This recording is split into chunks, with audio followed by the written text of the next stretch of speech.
Hi guys, welcome to Gyananjali physics classes. कैसे हैं आप सब? आशा है आप लोग बिल्कुल ठीक होंगे। चलिए, आज आपके बीच में हम लेकर आए हैं क्लास 10 फिजिक्स का टॉपिक है जो आपका इलेक्ट्रिसिटी। तो चलिए डिस्कस करेंगे what is electricity. My dear student, copy और पेन लेकर बिल्कुल रेडी होकर बैठिएगा। हम चर्चा करेंगे आज इलेक्ट्रिसिटी पर। व्हाट इज इलेक्ट्रिसिटी, क्या होती है इलेक्ट्रिसिटी, इस पर जानेंगे। तो आखिर इलेक्ट्रिसिटी है क्या, इसका स्टडी क्या करना है, इस पर आज डिटेल पे चर्चा करेंगे। तो अगर जो भी मेरे स्टूडेंट कॉपी पेन लेकर नहीं बैठे हैं तो एक बार फिर सजेस्ट करूंगा कॉपी और पेन जरूर लेके बैठेंगे और जो भी इंपॉर्टेंट पॉइंट समझ में आए उसको नोट जरूर कर लेंगे। ठीक है, चर्चा करते हैं इलेक्ट्रिसिटी है क्या। Electricity is a type of energy. क्या है बेटा ये? Electricity is a type of energy that we use to make heat, light and power to work machine, जिसके माध्यम से हम क्या कर सकते हैं, हीट है, लाइट है, पावर है, सब प्रोड्यूस कर सकते हैं और इसके थ्रू हम क्या कर सकते हैं, किसी मशीन के थ्रू वर्क कर सकते हैं। तो आप समझ चुके होंगे कि इलेक्ट्रिसिटी क्या है। Electricity is a type of energy that we use to heat, light and power to work machine, जिसके थ्रू हम क्या कर सकते हैं, मशीन के थ्रू कोई ना कोई वर्क कर सकते हैं। क्लियर है? अब बात अगर करते हैं, चलिए ठीक है, इलेक्ट्रिसिटी और संक्षेप में शॉर्ट में थोड़ा समझना चाहें तो मेनली अगर हम बात करें तो क्या होता है, electricity is the study of electric charge. समझिएगा, electricity is the study of electric charge, मतलब जहां कहीं भी हम इलेक्ट्रिक चार्ज की स्टडी करते हैं उसे हम क्या बोलते हैं, electricity. I hope you are understand very well. ठीक है, अब बात करते हैं इलेक्ट्रिसिटी क्लासिफाई कैसे करते हैं। तो फ्रेंड्स, इलेक्ट्रिसिटी को टू टाइप्स में क्लासिफाई करते हैं। क्या करते हैं, इलेक्ट्रिसिटी को टू टाइप्स से क्लासिफाई करते हैं। Number 1 static electricity and number 2 current electricity. Static electricity क्या है, जरा इसको समझेंगे। क्या होता है, जो स्टैटिक इलेक्ट्रिसिटी है इसमें क्या होता है, चार्ज एट रेस्ट। समझिएगा, हमने कहा इलेक्ट्रिसिटी है क्या, स्टडी ऑफ इलेक्ट्रिक चार्ज। तो जिस समय electric charge at rest position में होता है उस कंडीशन पे इलेक्ट्रिसिटी को हम क्या बोलते हैं, स्टैटिक इलेक्ट्रिसिटी। क्लियर? नेक्स्ट है आपका करंट इलेक्ट्रिसिटी। करंट इलेक्ट्रिसिटी क्या होता है, इसमें चार्ज एट मोशन। समझिएगा, क्या होता है, चार्ज एट मोशन, मतलब अगर इलेक्ट्रिक चार्ज आपका मोशन में है तो उस कंडीशन पे हम इलेक्ट्रिसिटी को क्या बोलते हैं, करंट इलेक्ट्रिसिटी। अब आपने यहाँ पर एक न्यू वर्ड सुना, इलेक्ट्रिक चार्ज। तो आखिर क्या होता है इलेक्ट्रिक चार्ज, इस पर भी डिस्कस करेंगे। तो नेक्स्ट टॉपिक है आपका इलेक्ट्रिक चार्ज। ये क्या होता है, जरा सा पहले इसको समझेंगे फिर उसके बाद डेफिनेशन पे चलेंगे। कई बार आपने डेली लाइफ में देखा होगा, अगर आप लोग कॉम यूज करते हैं, सब लोग हेयर स्टाइल चेंज करते होंगे ना अपनी अपनी, ठीक है, तो कॉम यूज करते हैं तो काम को यूज करते वक्त अगर आप देखते हैं कि अगर वही कॉम आप यूज करने के बाद, रफ करने के बाद या हेयर सेट करने के बाद धोखे से अगर डस्ट पार्टिकल्स के पास ले जाते हैं या टिनी पेपर्स के पास ले जाते हैं तो उस कॉम में वो टिनी पेपर्स या डस्ट पार्टिकल क्या होते हैं, अट्रैक्ट होते हैं। मतलब एक अजीब सा वहां पर एक अलग टाइप सा क्या होता है, आपको फोर्स देखने को मिलता है।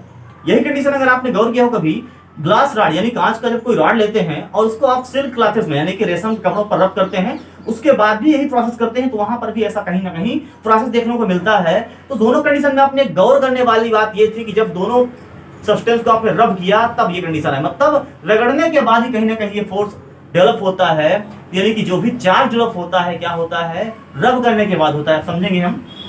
बेसिकली यहाँ पर देख रहे हैं आप फिगर में, एक ये न्यूट्रल एटम ए है और ये न्यूट्रल एटम बी है। मान लेते हैं दोनों न्यूट्रल एटम है। करते क्या है, आफ्टर रबिंग, मतलब इनको दोनों को रब करते हैं तो रब करने में होता क्या भैया, रब करने में क्या होता है कि चार्ज एटम ए से कुछ इलेक्ट्रॉन एटम बी में ट्रांसफर हो जाते हैं। समझिएगा, एटम ए से कुछ इलेक्ट्रॉन एटम बी में जब ट्रांसफर हो जाते हैं तो उस कंडीशन पे होता क्या है, पहले तो न्यूट्रल एटम था, मतलब number of electrons equal to number of protons थे, बी में भी number of electron equal to number of protons थे। लेकिन जैसे ही रब किया हमने इनको आपस में रगड़न किया, घिसा इनको, तो ए से एक इलेक्ट्रॉन या नंबर ऑफ कुछ इलेक्ट्रॉन्स क्या होते हैं, सम इलेक्ट्रॉन्स बी पर ट्रांसफर होते हैं। जैसे ही ए से कुछ इलेक्ट्रॉन बी पर ट्रांसफर होते हैं तो ओवरऑल अगर रिजल्टेंट चार्ज की बात करते हैं तो एटम ए पर रिजल्टेंट चार्ज आप देखेंगे तो चूंकि यहाँ पर 2 इलेक्ट्रॉन या निगेटिव चार्ज है, 2 प्रोटॉन पर पॉजिटिव चार्ज को हम देखें तो ओवरऑल कैंसिल हो जाएंगे, बट 1 प्रोटॉन का चार्ज बचेगा। इट मींस हम इसको कह सकते हैं positively charge bond.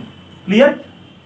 Eight the same time atom B की अगर बात करते हैं, चूंकि यहां से एक इलेक्ट्रॉन एटम बी पर पहुंचा है, मूव हुआ है, यानी एटम बी पर अगर बात करें तो एटम बी पर total of number of electric charge जो इलेक्ट्रॉन का चार्ज है वो नंबर ऑफ प्रोटॉन के चार्ज से ज्यादा हो जाता है। इट मींस रिजल्टेंट चार्ज की अगर बात करें इस पर क्या हो जाएगा, नेगेटिव चार्ज। मतलब आप देखा क्या कि अगर कभी भी हम 2 सब्सटेंस या मैटर को आपस में रब करते हैं तो उनमें एक प्रॉपर्टी डेवलप होती है जो अभी आपने एग्जाम्पल थ्रू समझी थी, तिनी पार्टिकल्स को अट्रैक्ट करने की वो प्रॉपर्टी कैसे आती है? The transfer of electron at each other, मतलब जब उन दोनों पर एक दूसरे पर क्या होता है, इलेक्ट्रॉन ट्रांसफर हो जाते हैं, तब ये प्रॉपर्टी आती है। और इसी प्रॉपर्टी को हम क्या बोलते हैं? इलेक्ट्रिक चार्ज बोलते हैं। जब ये दोनों सब्सटेंस छोटे छोटे पार्टिकल्स को अट्रैक्ट करने लगते हैं ना, क्या बोलते हैं? इलेक्ट्रिकली चार्ज पार्टिकल्स बोलते हैं या इलेक्ट्रिफाइड बोलते हैं इनको। ठीक है, तो अब चलते हैं डेफिनेशन पर। आखिर ये जो कंडीशन आती है, जो प्रॉपर्टी आती है, क्योंकि इन्हीं एटम्स पर आती है, यानी कि ये फंडामेंटल प्रॉपर्टी कह सकते हैं। ठीक है, तो डेफिनेशन पे अगर गौर करें तो क्या होता है भैया? डेफिनेशन होती है आपकी इलेक्ट्रिक चार्ज की, electric charge is an intrinsic property. ध्यान दीजिएगा, electric charge is an intrinsic property of elementary particles of matter. किसी भी मैटर के एलिमेंट्री पार्टिकल की क्या होती है? Intrinsic property. इंट्रिंसिक वर्ड ना समझ में समझिएगा, फंडामेंटल मान लीजिए या बेसिक प्रॉपर्टी मान लीजिए। क्या होती है? किसी भी मैटर के एलिमेंट्री पार्टिकल्स की, एलिमेंट्री पार्टिकल्स क्या होती है? बेसिक प्रॉपर्टी होती है that we use to give a rise electrically force virus between objects. क्या होता है? इसके माध्यम से डिफरेंट ऑब्जेक्ट के मध्य या बीच में उनके क्या होता है? एक इलेक्ट्रिकल फोर्स डेवलप होता है, जिसे हम कहते हैं कोलम्बियन फोर्स। तो समझा आपने? ये क्या था आपका इलेक्ट्रिक चार्ज? ये क्या था आपका? बेसिक प्रॉपर्टी थी किसकी? किसी भी मैटर के एलिमेंट्री पार्टिकल्स की बेसिक प्रॉपर्टी होती है भैया। ठीक है, अब बात करते हैं इलेक्ट्रिक चार्ज के टाइप्स की। तो टाइप से पहले समझेंगे इसके एक्सपेरिमेंट की। तो अमेरिकन साइंटिस्ट बेंजामिन फ्रैंकलिन थे, जिन्होंने थोड़ा सा इनका क्लासिफिकेशन किया है, उस पर थोड़ा चर्चा करेंगे भैया। देखेंगे जरा गौर से, बिल्कुल इंपॉर्टेंट यहाँ पर टॉपिक है। उन्होंने क्या किया? एक ग्लास रॉड को यूज किया।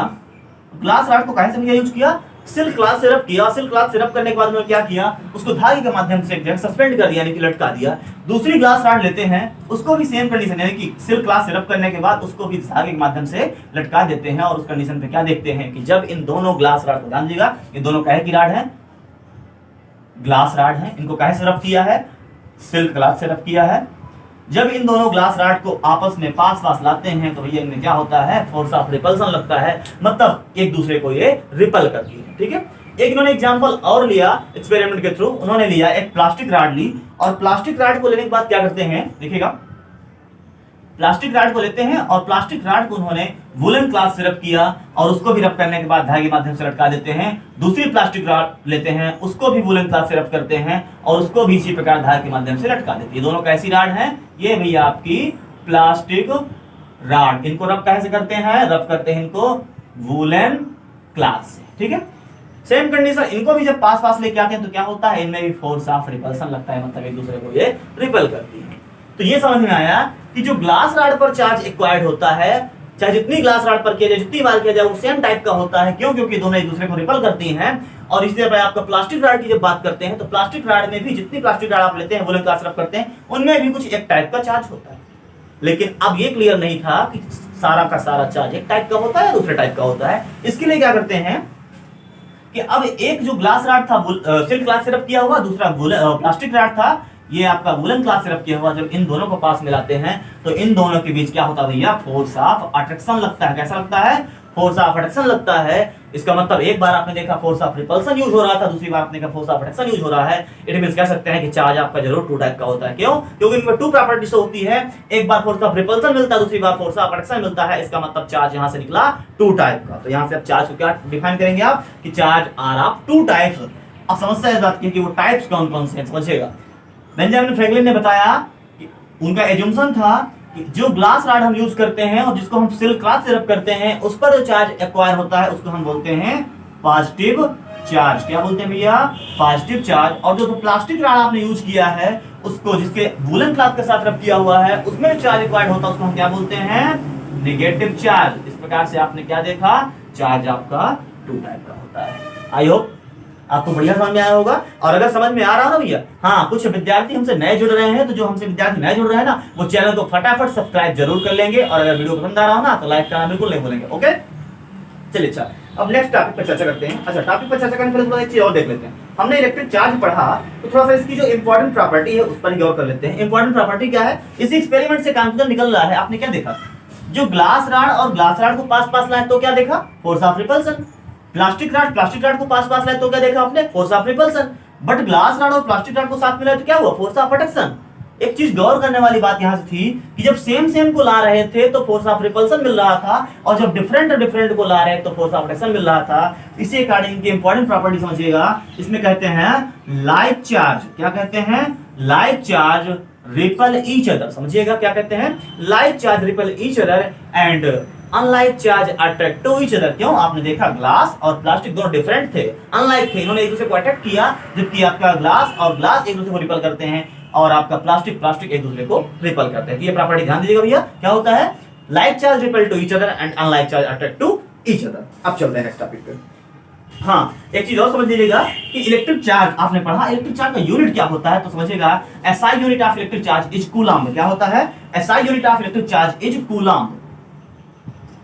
एंड इलेक्ट्रिक चार्ज को डिनोट किससे करते हैं, इलेक्ट्रिक चार्ज को डिनोट करते हैं किससे, कूलम्ब को किससे डिनोट करते हैं, कूलम्ब को सी से। ध्यान दीजिएगा, इलेक्ट्रिक चार्ज की एसआई यूनिट क्या होती है, कूलम्ब होती है, जिसको हम सी से डिनोट करते हैं। चार्ज का सिंबल क्या होता है, क्यू होता है। ठीक है, अब बात एक और आती है, इसको भी नोट कर लेंगे, इंपॉर्टेंट पॉइंट है, आपको पूछा जा सकता है वाइवा में कि आपकी इलेक्ट्रिक चार्ज क्वांटिटी कैसी है। समझिएगा कैसी फिजिकल क्वांटिटी है, तो बिल्कुल नोट कर लेना है, यह आपकी स्केलर क्वांटिटी है। समझिएगा इलेक्ट्रिक चार्ज कैसी है भैया, स्केलर क्वांटिटी है। क्लियर,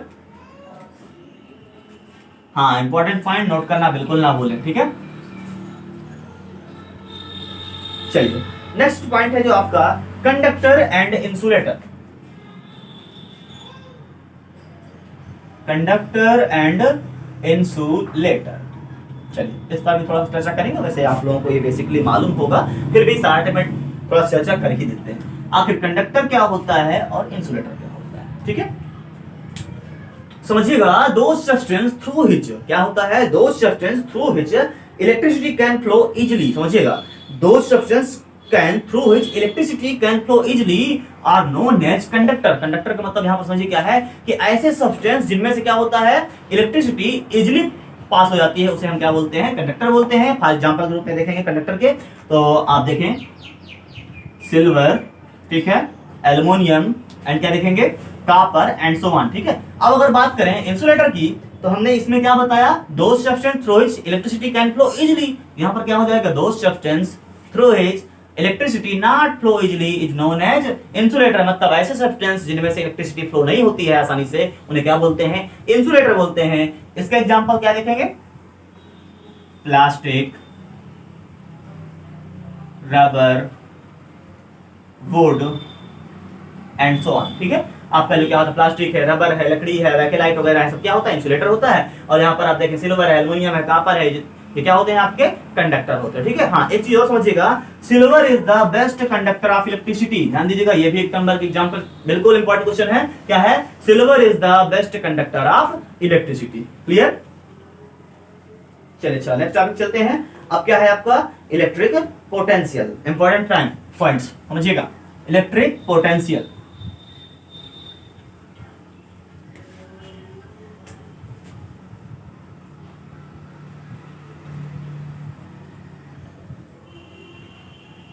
आखिर ये क्या होता है इलेक्ट्रिक पोटेंशियल, जरा इसकी भी चर्चा करेंगे, थोड़ा सा डेफिनेशन पे गौर करेंगे, उसके बाद फिर बताते हैं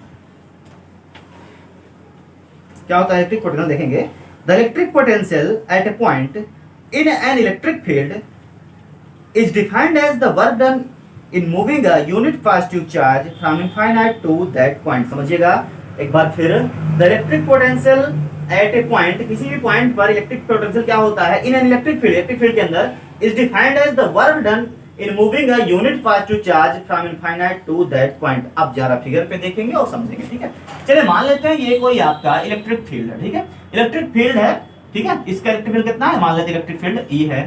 ठीक है, अब यहां से हम ये मानते हैं कि इनफाइनाइट से कोई test positive charge Q naught को इस इलेक्ट्रिक फील्ड के अंदर तक लाते हैं।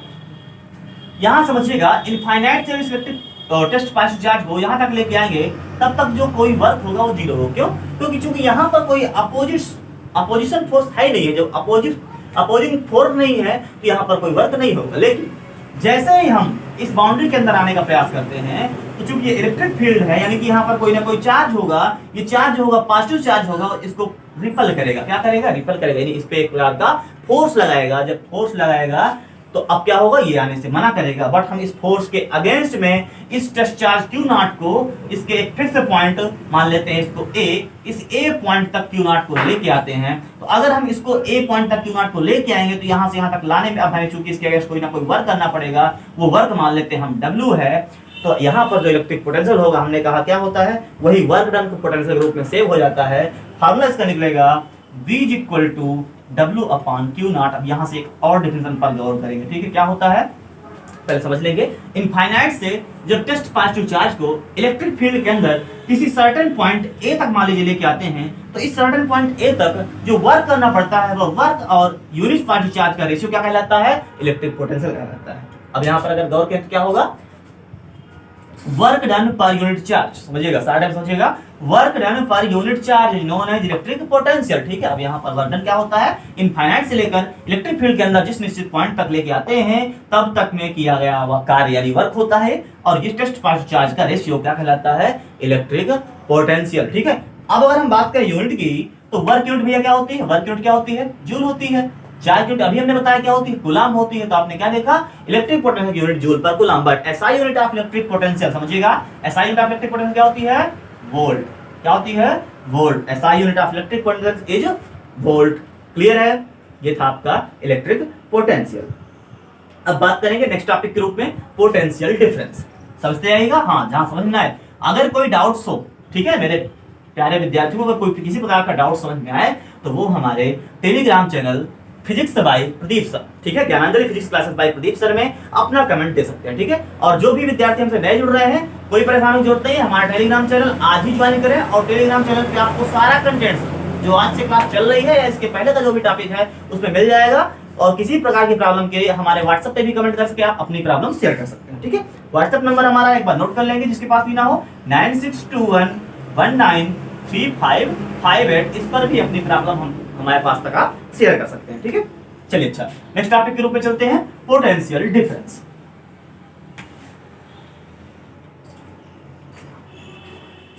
पोटेंशियल डिफरेंस,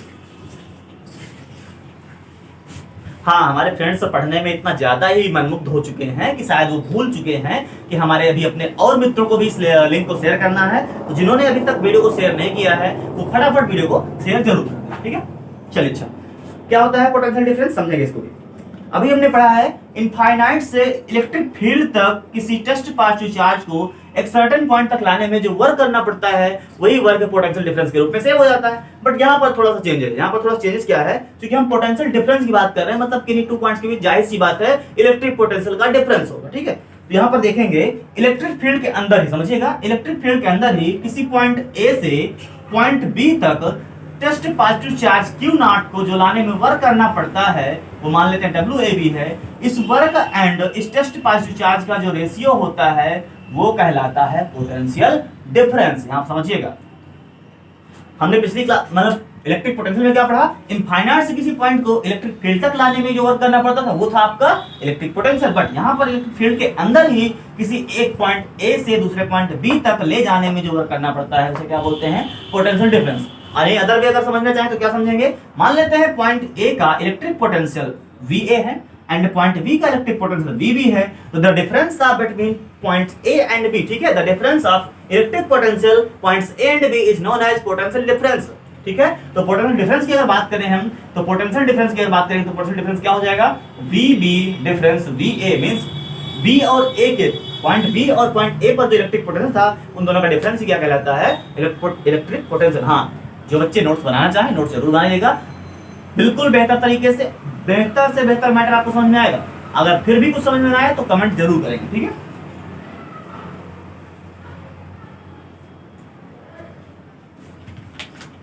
और एक चीज विशेष गौर करेंगे, इलेक्ट्रिक पोटेंशियल और पोटेंशियल डिफरेंस की यूनिट क्या होता है भैया, यूनिट दोनों की सेम होती है। SI unit of potential difference की बात करें या SI unit of electric potential की बात करें, दोनों की एसआई यूनिट क्या होती है, तो वही जो हमने बताया था, वोल्ट। क्लियर।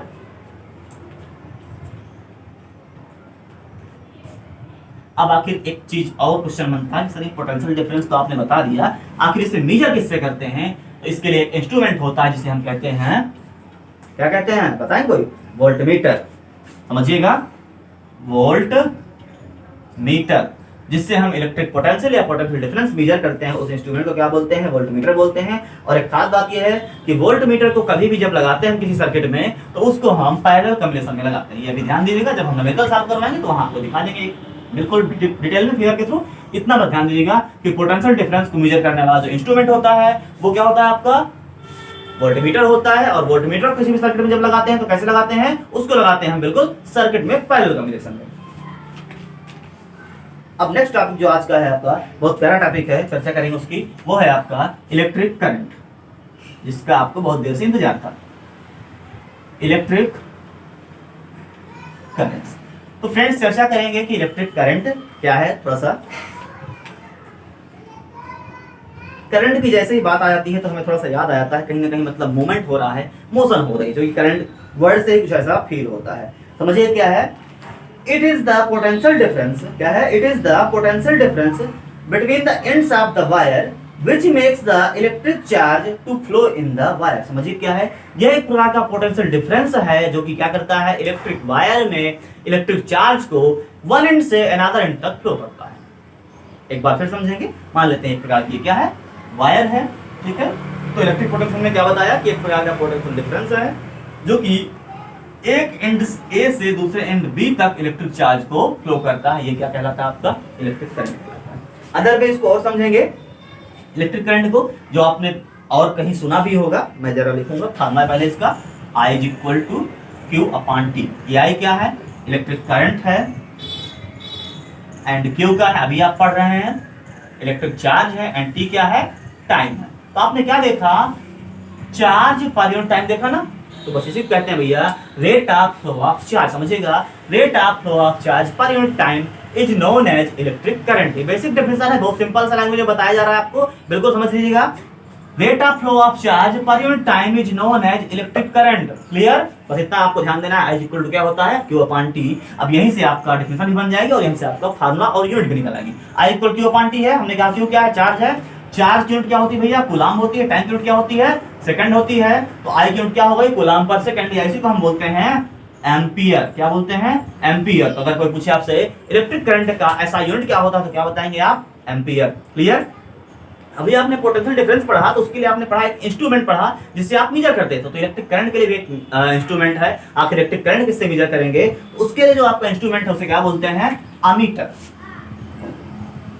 क्या होता है भैया वो इंस्ट्रूमेंट, अमीटर होता है, जो आपके इलेक्ट्रिक करंट को मेजर करता है। और अमीटर इलेक्ट्रिक करंट को मेजर करता है। सर्किट में इसको ऐड कैसे करते हैं, तो इसको सर्किट में ऑलवेज सीरीज कॉम्बिनेशन में ऐड करते हैं। क्या करते हैं, सीरीज कॉम्बिनेशन में ऐड करते हैं। ध्यान दीजिएगा, अमीटर को सीरीज कॉम्बिनेशन में ऐड करते हैं और वोल्ट मीटर को पैरेलल कॉम्बिनेशन में ऐड करते हैं। क्लियर। हाँ, एक चीज और है, अमीटर का जो रेजिस्टेंस होता है वेरी लो। ध्यान दीजिएगा, अमीटर का जो रेजिस्टेंस होता है वेरी लो होता है, बट वोल्टमीटर का रेजिस्टेंस बताना भूल गए थे हम, ध्यान दीजिएगा। वोल्टमीटर का रेजिस्टेंस क्या होता है, वेरी हाई रेजिस्टेंस होता है। ठीक है, voltmeter have a very high resistance but ammeter have a very low resistance. Clear. अब बात करेंगे नेक्स्ट टॉपिक पे थोड़ा सा, how to get a continuous flow of electric current. मतलब किसी भी वायर में कंटीन्यूअस इलेक्ट्रिक करंट कैसे फ्लो होता है उस पर थोड़ा सा चर्चा करेंगे। तो आपकी कंटीन्यूअस इलेक्ट्रिक करंट कैसे फ्लो होता है समझिएगा। हम लेते हैं यहाँ पर एक इलेक्ट्रिक सेल और बैटरी कह सकते हैं। हेडिंग क्या है जरा समझेंगे, how to get continuous electric current. ये आपको क्वेश्चन है, how to get continuous electric current. समझेंगे जरा। मान लेते हैं ये क्या है आपका, ये एक आपका इलेक्ट्रिक सेल है। ठीक है, एक टर्मिनल को चलिए मान लेते हैं पॉजिटिव, दूसरे को मान लेते हैं निगेटिव। इस पर अब कोई वायर लगा हुआ है। ठीक है, कोई वायर लगा हुआ है। समझिएगा, पॉजिटिव और निगेटिव सेल है, मान लेते हैं 1.5 वोल्ट का है। 1.5 वोल्ट का अगर ये सेल है, इसका मतलब ये हुआ कि इसके दोनों टर्मिनल्स के बीच, समझिएगा, इसके दोनों टर्मिनल्स के बीच जो पोटेंशियल डिफरेंस है वो कितना है, 1.5 वोल्ट है। अब अगर 1.5 वोल्ट का पोटेंशियल डिफरेंस है, पोटेंशियल डिफरेंस को एक तरीके से और समझ सकते हैं। समझिएगा, जैसे मान लेते हैं ये एक आपका कंटेनर है और ये दूसरा कंटेनर है। समझिएगा, ठीक है। इस पर मान लेते हैं यहां तक पानी भरा हुआ है। ठीक है, और इन दोनों को हम यहां से ज्वाइंट कर देते हैं पाइप के थ्रू। क्लियर। ये आपका कंटेनर खाली था, तो अब क्या होगा, इस कंटेनर का पानी इसके थ्रू यहां से जाएगा। और ये कब तक जाएगा भैया मालूम है, जब तक इन दोनों का लेवल इक्वल नहीं हो जाएगा बहते बहते। ठीक है, अब जब इक्वल लेवल हो जाएगा उस कंडीशन पे ना तो वाटर आपका इस कंटेनर से इधर जाएगा, ना तो इस कंटेनर से इधर जाएगा। यही कंडीशन होती है आपके इलेक्ट्रिक पोटेंशियल की। हाँ, तब इधर से इधर फ्लो हुआ था, मतलब जिसके पास ज्यादा पानी था हाई लेवल पे, उससे लो लेवल की ओर फ्लो हुआ है। सेम कंडीशन होती है भैया आपके इलेक्ट्रिक पोटेंशियल की। इलेक्ट्रिक पोटेंशियल भी हाई वोल्टेज से या हाई जिधर इसका लेवल होता है उधर से लो लेवल की ओर फ्लो होता है। तो जब इलेक्ट्रिक पोटेंशियल की बात करते हैं पोटेंशियल डिफरेंस की, तो मान लेते हैं इनके बीच का डिफरेंस कितना है, 1.5 वोल्ट का है। इससे इलेक्ट्रिक चार्ज तब तक फ्लो होता है जब तक इन दोनों का पोटेंशियल डिफरेंस शून्य नहीं हो जाता है। समझे क्या होता है, पोटेंशियल डिफरेंस जब तक शून्य नहीं हो जाता है तब तक कंटिन्यूअस इसमें चार्ज फ्लो होता है, और जब तक कंटिन्यू चार्ज फ्लो होगा तो उस कंडीशन पे क्या होता है, कंटिन्यू इलेक्ट्रिक करंट फ्लो होता है। ठीक है, ये कुछ था आपका इस पर चर्चा। अब अगर इलेक्ट्रिक करंट आप पढ़ चुके हैं तो थोड़ा सा डायरेक्शन की भी चर्चा कर लेते हैं कि आपकी इलेक्ट्रिक करंट की डायरेक्शन क्या होती है, और इलेक्ट्रिक करंट आपकी कैसी क्वांटिटी है, ये भी एक फिजिकल क्वांटिटी है। इस पर ये चर्चा करना है कि ये स्केलर क्वांटिटी है या वेक्टर क्वांटिटी है। जरा समझेंगे पहले बात डायरेक्शन ऑफ इलेक्ट्रिक करंट की। तो डायरेक्शन ऑफ जो इलेक्ट्रिक करंट होती है तो इसकी डायरेक्शन समझिएगा, the conventional direction of electric current from positive terminal of a cell to the negative terminal through the outer circuit. समझिएगा पॉजिटिव से नेगेटिव तो होती है बट आउटर सर्किट से। समझिएगा, चलिए मैं एक सर्किट बना दूं, यहाँ पर मान लेते हैं ये एक सर्किट है, ये एक स्विच लगा हुआ है, यहाँ पर एक ये सेल लगा हुआ है, बैटरी मान लेते हैं 20 वोल्ट की। अब यहाँ पर देखिएगा वायर लगा हुआ है, जिसमें जो करंट होगी हमने कहा पॉजिटिव से negative through the outer circuit, मतलब करंट यहाँ से जाएगी कुछ इस तरह से, इस तरह से, इस तरह से और इस तरह से। ठीक है, कब जब ये स्विच ठीक है, पॉजिटिव से नेगेटिव डायरेक्ट यहां से यहां नहीं जा देना। ठीक है, पॉजिटिव से नेगेटिव आउटर सर्किट के थ्रू इसमें करंट फ्लो होगी। ये थी आपकी करंट की डायरेक्शन। तो आपने क्या देखा, करंट में एक डायरेक्शन होती है। अब जो बात आती है स्केलर और वेक्टर की, जरा इस पर डिस्कस कर लें। ठीक है, बार बार सर स्केलर और वेक्टर कर रहे हैं, जरा हमें बताएं स्केलर वेक्टर होता क्या है। सुनिएगा भैया, स्केलर क्या होता है, वेक्टर क्या होता है। हमने कहा फिजिकल क्वांटिटी है, दो टाइप की होती है, एक आपका होता है स्केलर, दूसरा होता है वेक्टर। तो स्केलर और वेक्टर पर भी थोड़ा सा चर्चा कर लेते हैं। स्केलर क्वांटिटी ऐसी क्वांटिटी होती हैं जिसको डिनोट करने के लिए ओनली मैग्नीट्यूड की आवश्यकता होती है। किसकी आवश्यकता होती है, अगर हम क्वांटिटी को डिनोट करना चाहें या रिप्रेजेंट करना चाहें तो ओनली मैग्नीट्यूड हमारे पास है, या ऐसी क्वांटिटी जिसमें केवल मैग्नीट्यूड होता है उसको हम स्केलर क्वांटिटी कहते हैं।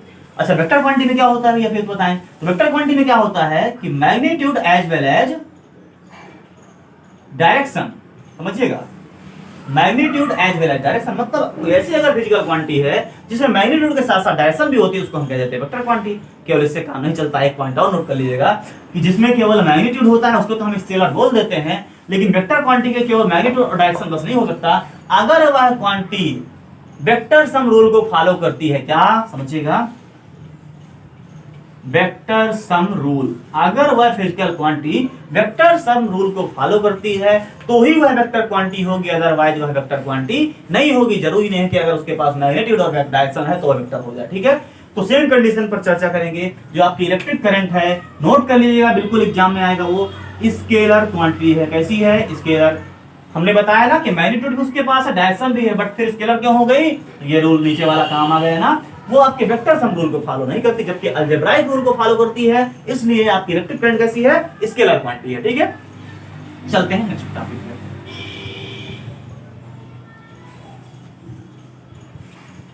हाँ, अगर कहीं कोई पॉइंट नोट करने के लिए रह जाया करे तो वीडियो को पॉज करके या तो रिपीट करके सुन लीजिए या तो टॉपिक का स्क्रीनशॉट लेकर के नोट्स बना लीजिएगा। ठीक है, हाँ, how the current flow in a wire. अब एक क्वेश्चन ये भी बनता है कि आखिर वायर में करंट फ्लो कैसे होता है। ठीक है, तो वायर में करंट कैसे फ्लो होता है इसको भी जरा समझेंगे, ब्रीफली समझेंगे। चलिए मान लेते हैं ये एक वायर है जिसका यूनिफॉर्म क्रॉस सेक्शन कितना है, एक। ठीक है, अगर ये वायर है यानी कोई मेटल वायर मान लेते हैं, तो मेटल वायर है, जाहिर सी बात है इसमें कहीं ना कहीं फ्री इलेक्ट्रॉन होंगे। ठीक है, फ्री इलेक्ट्रॉन होंगे, बट होता क्या है, जो फ्री इलेक्ट्रॉन्स होते हैं, ये नेगेटिव चार्ज का मतलब इलेक्ट्रॉन से होता है ना, समझना तो हम बना दे रहे हैं। ठीक है, ये इलेक्ट्रॉन,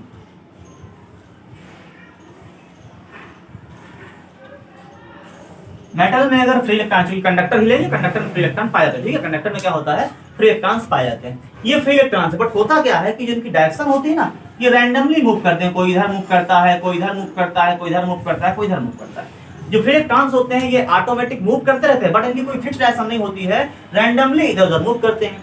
लेकिन अगर इसी में हम एक बैटरी लगा दें या कोई सेल लगा दें, जैसे इसमें कोई बैटरी या सेल लगाते हैं, क्योंकि बैटरी का इस टर्मिनल को क्या बोलेंगे, पॉजिटिव, इसको नेगेटिव बोलते हैं, 20 वोल्ट की बैटरी लगा दी। जैसे हमने यहाँ पर पॉजिटिव टर्मिनल, देखिएगा बैटरी लगाई, तो अगर बैटरी का ये टर्मिनल पॉजिटिव है तो वायर का ये टर्मिनल भी क्या हो जाएगा, पॉजिटिव हो जाएगा। ये अगर नेगेटिव है तो ये नेगेटिव हो जाएगा। आप समझिएगा, अगर ये पॉजिटिव टर्मिनल हो गया तो इस कंडीशन पे क्या होगा इसके अंदर जितने भी फ्री इलेक्ट्रॉन्स होंगे, क्योंकि ये पॉजिटिव चार्ज होगा, इलेक्ट्रॉन पर नेगेटिव चार्ज होता है, तो यहाँ पर क्या होगा, सारे इलेक्ट्रॉन्स को अपनी ओर अट्रैक्ट करेगा। तो ये जितने भी इलेक्ट्रॉन अभी रैंडमली मूव करेंगे उधर, अब इनकी सबकी क्या हो जाएगी, एक फिक्स डायरेक्शन हो जाएगी। अब वो सारे के सारे किस डायरेक्शन मूव करेंगे, मैं इधर से फिगर बना रहा हूँ। अब ये कुछ डायरेक्शन क्या हो जाएगी, सभी इलेक्ट्रॉन्स की डायरेक्शन कुछ इस प्रकार से हो जाएगी। जब सभी इलेक्ट्रॉन्स कुछ इस प्रकार डायरेक्शन करेंगे और यहाँ से बैटरी लगी हुई नीचे जो फिगर बना हुआ है, तो यहाँ से इलेक्ट्रॉन मूव करके यहाँ से आएंगे, यहाँ से मूव कर जाएंगे और ये यहाँ से फिर निकल जाएंगे। तो एक क्या हो जाएगा, यहाँ पर एक क्लोज सर्किट बन रहा है, कंटिन्यू इलेक्ट्रॉन यहाँ से मूव कर रहे हैं, यहाँ से जा रहे हैं, यहाँ से मूव कर रहे हैं, तो ये क्या हो गया, एक क्लोज सर्किट बन गया। इस प्रकार से करंट फ्लो होता है किसी वायर में। आपने गौर किया, वायर में ऑलरेडी मेटल वायर है, फ्री इलेक्ट्रॉन पाए जाएंगे, लेकिन फ्री इलेक्ट्रॉन मूव भी करते हैं बट करंट फ्लो नहीं होता। आपने पढ़ा था इलेक्ट्रॉन के मूवमेंट से करंट फ्लो होता है, लेकिन यहाँ पर ऐसे करंट नहीं होगा। जैसे हम बैटरी देते हैं या कोई सेल देते हैं, उससे क्या होता है कि इलेक्ट्रॉनों का मूवमेंट एक फिक्स डायरेक्शन में हो जाता है और क्लोज सर्किट बनाता है, कंटीन्यूअस इलेक्ट्रॉन फ्लो करते हैं। इस कंडीशन में करंट फ्लो होता है। और ध्यान दीजिएगा, एक यहाँ से और रिजल्ट निकल के आया कि इलेक्ट्रॉन करंट डायरेक्शन में क्या होता है कि पॉजिटिव से नेगेटिव, इलेक्ट्रॉन किधर मूव कर रहे हैं, कुछ इस प्रकार से मूव कर रहे हैं ना, तो इलेक्ट्रॉन नेगेटिव से पॉजिटिव मूव कर रहे हैं, करंट पॉजिटिव से नेगेटिव होती है। इट मींस कह सकते हैं the opposite direction of flow of electron is the current direction. ठीक है, यानी इलेक्ट्रिक करंट डायरेक्शन किधर होती है, opposite direction of movement of electron. Clear है यहाँ तक? एक टॉपिक पर थोड़ा सा और चर्चा कर लेते हैं, वो क्या है आपका इलेक्ट्रिक सर्किट। सर्किट क्या होता है, चर्चा तो की थोड़ा सा, लेकिन सर्किट होता क्या है उसको थोड़ा समझ लेते हैं।